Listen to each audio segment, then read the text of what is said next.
Hey guys, Angus here, another Airsoft product review for you guys. Today we've got a video review of a pretty cool product. No, it's not my CYMA AK-47, it's actually the small item next to it.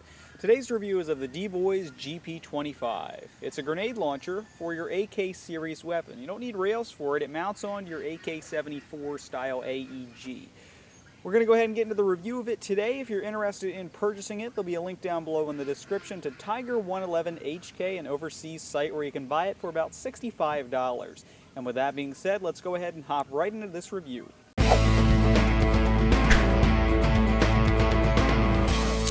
The GP-25 up close and personal, and frankly when I first saw it I thought it looked pretty cool, and that's part of the reason I requested to review it.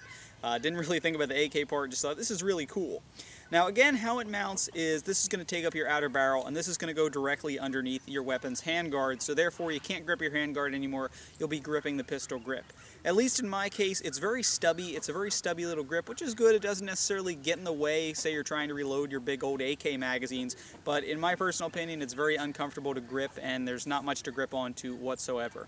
Another thing to point out here is that it is primarily composed of metal, except all the metal is up here in the front, and then back here you just get that kind of rubbery plastic portion. So it's very unevenly distributed weight with this. It's going to make the front of your AK much heavier than the back. So something to take into consideration there. I'm not sure if you prefer your guns front heavy, that's more of a personal thing, but this will certainly add to the weight in the front of your weapon, being that the launcher itself is so unevenly distributed with weight. It's almost uncomfortable to hold, especially on the grip here, which my hand continues to slide off of.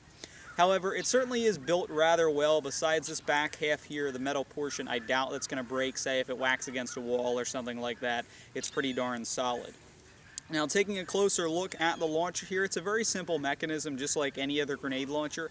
Obviously, the shell, which we'll talk about a little bit later, slides in the front here. This doesn't pull forward on, say your standard M203s. I'll show it to you later, but you simply push the shell in from the front. Then you'd pull the trigger, a pin would eject, and launch the contents of the shell outward. The trigger mechanism is not a very far pullback. It also doesn't require too much force to pull, but it's tougher than I've pulled on other grenade launchers. You simply pull backward like so, a slight pull, and it'll fire. The launcher does have a safety mechanism located up here. It's that red line piece right there. When it's facing backwards towards the shooter and on what I believe is the Russian character for fire, or perhaps it's safe the other way around, the weapon is capable of firing. If you were to flip it upward, like so, revealing another Russian character, the trigger cannot be pulled, and therefore the launcher is unsafe. I do like the safety mechanism and where it's placed, and also how difficult it is to move, because it does require a little bit of force. There's really no chance at all of you accidentally slipping this onto safe or fire unless you go and purposely do it. So obviously no accidents happening there. Now, as far as sighting goes on the launcher, in my opinion, when it comes to a grenade launcher, you really don't need sights in Airsoft, because it's just kind of giving you a shrapnel effect with the shell. But to keep things realistic, you do get a big old sight on the side here. As you can see, a little bit lower, you have various different markings for either the meters or the yards, or depending on what you're aiming at, whatever they use in Russia. This would go ahead and adjust like so. You can go ahead and raise it upwards so that it would be sighted in for, say, the farthest distance here. This would raise on the side of your AK, and you could get a glimpse down there at a small little sight post in order to aim at your opponent. But of course, being this is an Airsoft grenade launcher, really not too heavy use of that there. It's just cool to have on there as a realistic feature. If you wanted to reset it, you simply slide it downward like so that it's locked onto the side of your weapon.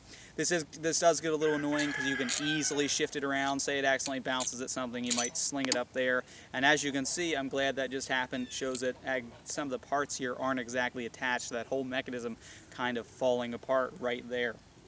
Now, with that being said, we're going to go ahead and actually get into a little bit of firing here. First, going to show you a little bit about the shell and how it loads before we go ahead and take some shots with this launcher. Alright, now as far as the actual grenade shell itself goes, you guys haven't seen that yet, seeing as how I wanted to keep it inside and warm for when we attempt to fire this thing. Now, the included shell is shown here. Obviously, it's in a silver coloring. Looks kind of cool. It's also pretty bright. If this were to fall out on the field, it might be a little bit easier to find as opposed to the darker color shells. It does look a little bit different than your standard Airsoft 40mm grenade shell you're probably used to seeing. Those traditionally have a flat bottom, whereas this is kind of a tube-like appendage. What this is for is this slides into the crevice inside the actual GP-25 launcher so that it is capable of pushing the pin inward and firing. Therefore, because of that, these are the type of grenade shells you're going to have to use in it. It is a special exception. You're going to have to purchase these as opposed to using your standard ones, which don't exactly fit inside the launcher. Otherwise, that's really the only thing that is different about this shell. Otherwise, it loads, fills up the exact same way. First thing first, you want to fill it with gas via the gas fill up top here. Preferably green gas or propane will work well inside this shell. The one caution being, make sure you reset it after each use by pushing this inward, as so that when you load it up, it doesn't explode in your face because all the pressure is still in there. Now you do have 6 holes up top here. These are obviously where your BBs go in. Each hole is capable of holding 6 BBs. So total you get 36 rounds out of this shell, which is a decent capacity and is enough to throw a good amount of BBs downrange your opponents, especially if you're in a tight spot. Loading it is very simple, just like any other grenade shell. You take your speed loader, preferably, in my honest opinion, I like to use .12s in these because they really go flying, especially in a tight area, as I was saying. You'd simply drop in a certain amount of BBs, and once you filled each one up with, say, 6 BBs, make sure you take a jamming rod and push them in there so they're nice and tight and won't fall out. But once that's filled up, you can go ahead and fire this launcher with this shell, which is exactly what we're going to attempt to do now. As far as actually loading the shell goes, like I said earlier, you don't have to move this tube at all. It's very simple. Just take the shell, push it into the launcher like so, and it's locked into place, not going to slide out until you eject it. Alright, so we're going to go ahead and fire this thing with the shell loaded up. We've got 36.25 gram BBs in there, and it's also powered up by green gas. We're going to be taking a shot at some fun farm-style targets, just 3 hay bales stacked up in a different position. We're going to be firing from about 15 feet away, ideal CQB distance for this grenade launcher. The one disclaimer being that it's only about 30 degrees today. I've managed to keep the shell inside and warm for now, but hey, let's go ahead and see how effective it'll be.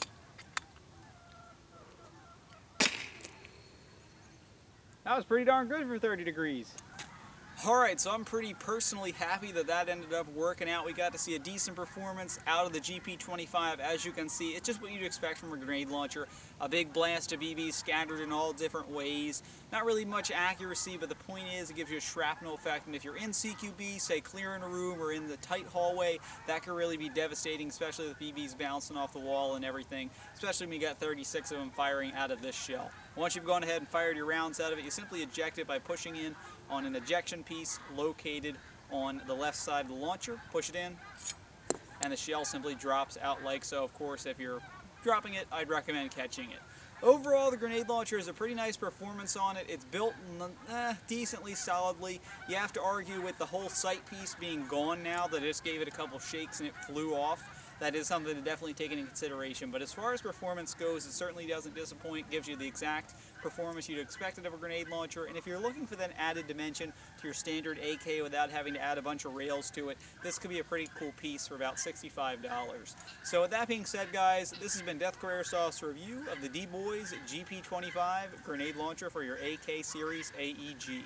Thanks for watching. Please subscribe.